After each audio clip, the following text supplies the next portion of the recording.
ilaa iyo markii ay burburtay dawladii Soomaaliya ayaa waxa uu soo qaxay dalkan Yemen oo isaga qodhiisa hadda dagaalka oogan yahay boqolaal kun Soomaali ah oo deegaan carruurna ku dhaleen Soomaalidii halkan ku barbaareen ay ku noolaayeen muddo ku dhawaad 27 sano ayaa maanta Soomaali badan go'aansadeen in ay wadankoodii isaga laabtaan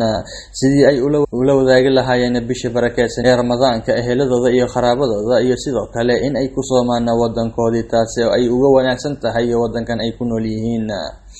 dadkan u laabanaya dalkoodii hooyo ayaa waxa wajigooda ka muuqday farxad iyo reen waxa ay noo sheegeen sida ay ugu faraxsan yihiin bisha barakeysan ee Ramadaanka ayagoo ku soomaya wadankoodii hooyo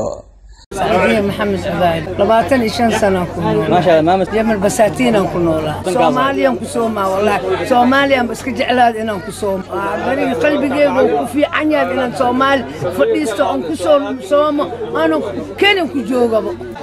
عم كنا ولا سديت توصل والله العظيم وحلا شيء كان مجرى يا خير الله نسي هذا وجعل ودك إنه كسوم مغربي ويدي يا بيجا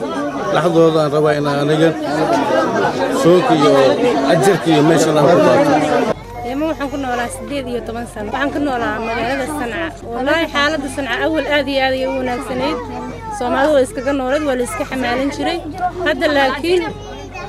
وجرا أنا عبد الله صالح مركو دنتي نعم مركي وردك ولا إسكان نحن ولا حالة عادي بإسكاهاي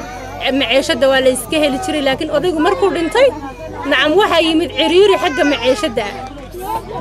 وأدي أدق أدق ولي بسيب الصومالي ده وأدق أنا مران درجة قريبة يجيو نعم دلالته تيا بنقل شري مرنا خدامة بنها لكن وقت الحاضر كريم كود Soomaalidan ka baxay deegada cadan ayaa isugu jira waayeel haween iyo carruur yar iyo dhalinyaro mustaqbalkooda ku waayay safaaradda Soomaaliya ee dalkan Yemen ayaa ka geystay dadaal weyn oo hagar la'aan ah sidii dadkan dalkoodii lagu celin lahaa iyadoo isaga kaashanaya hay'adda UNHCR iyo hay'adda socdaalka adduunka ee loo yaqaan IOM iyo sidoo kale hay'adda NCRI safiirka Soomaaliya ee fadhiya dalka Yemen Mudane Cabdullaahi Xaaji Shuuriye oo inoo sheegay doorka ay ku leedahay safaaradda dib u celinta Soomaalida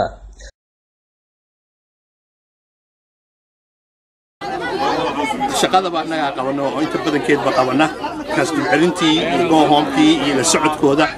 iyo tafaasiilaadkii u baahan yihiin waxooda baa naga daba socno mar walba kala tashana UN ta oo u sheegna waxa dhiman iyo waxa dhiman iyagana sidaas bay musaacadada ugu siiyaan sabca إن شاء الله هذا وحي كذا بيوي بالعمل سعدي إلى هاي مرنو أو نكوه شيء إن دتك صنع جو ولا سوقا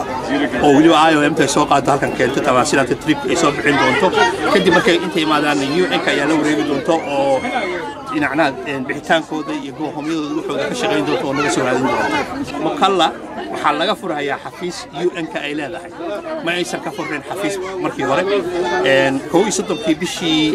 أغسطس سنة كي هوري مركان تجي مقلة كدي أي يو إنك وحي قدرين ضد أنا security جماعة صاب على ويصاب علين حتى الحفيز كي وعم حنقول إن لا جفر جولاي كود هذه لهاي halkaasna gabla aan doonto dib u celin oo UN-ka ay wadaan xogaa waxa ka jira dhibaatooyin yar laakiin badankood waanu xalinaa waxaynu ku xalinaa dadkii tala hadlayna dhahnaa qaarna soo dabara qaarna UN-ki inay soo qaadaan dad xabsiga ku jiray oo xirnaa oo u xirnaa qaybta socdaalka oo tabxiil ahaa oo dhowr iyo 30 ahaa annaga ayaa ka shaqeynay in IOM ay soo qaado halkan keento